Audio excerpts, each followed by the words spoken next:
So many of these sanctuary cities now unable to keep up. In Chicago, for example, a group of people who came out of Venezuela, all the way from Venezuela, with hopes of a better life. They've been living on the streets. They say, we're going back home.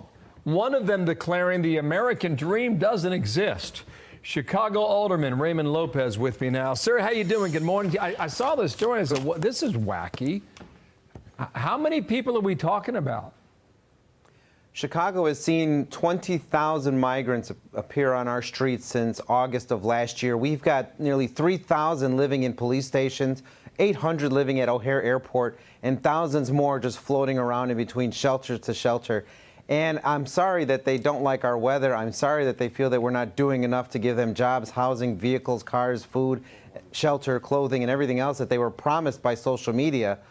But the system works if you do it the right way, and declaring asylum because you need a job isn't the right way, and they're learning that reality the hard way now. Well, the truth is our law does not offer asylum if the question is economic. You know, the question, yeah. Are you under hardship? Are you being persecuted? Are you being religiously persecuted? I don't know how many coming across the border can check all those boxes. Anyway, number of migrants bused to Chicago out of Texas alone per Governor Greg Abbott as of November 11th, so a couple days ago, more than 18,400. Here's the money Illinois has spent on humanitarian aid for migrants. You're over $330 million, which, by the way, is cheap compared to New York. I'm going to read you a quote from one of the Venezuelans saying, "How many more months of living in the streets will it take? No more. It's better that I leave." Well, I'm sorry that they feel that way, but Chicago taxpayers shouldn't be on the hook for paying these bills. And that $330 million bill, that's just what the state of Illinois is paying. The city of Chicago is committed to paying $255 million this year alone, on top of all the other amenities that all the other layers of government are providing, including our schools. It's simply not sustainable, and the fact of the matter is this: the federal government has failed in this moment to not only secure the border, to address the asylum seekers, and to provide for their well-being, since they're putting cases 6 years away. You're exactly right. That is the point. You shouldn't have to apologize for people who aren't happy with the treatment they're getting in Chicago. They made a decision to leave their homes, and unfortunately, they're still not happy. In the meantime, the people who live in your state are paying millions, if not billions of dollars eventually. You don't need to apologize. No, I think you're absolutely correct, Bill. I think it's in my nature, just as a good Christian, to try to help people.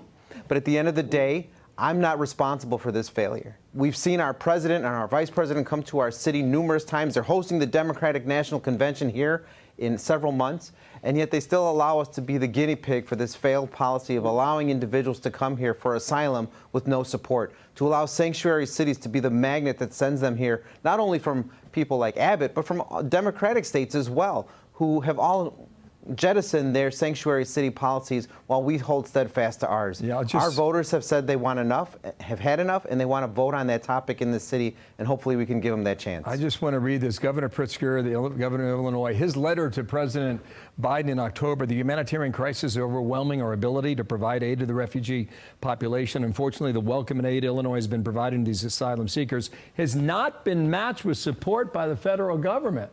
So he's asking for more money. Just last comment, then we got to roll. You know, the sad part is, I think many in my party are viewing the migrant crisis as their next COVID-2 money grab.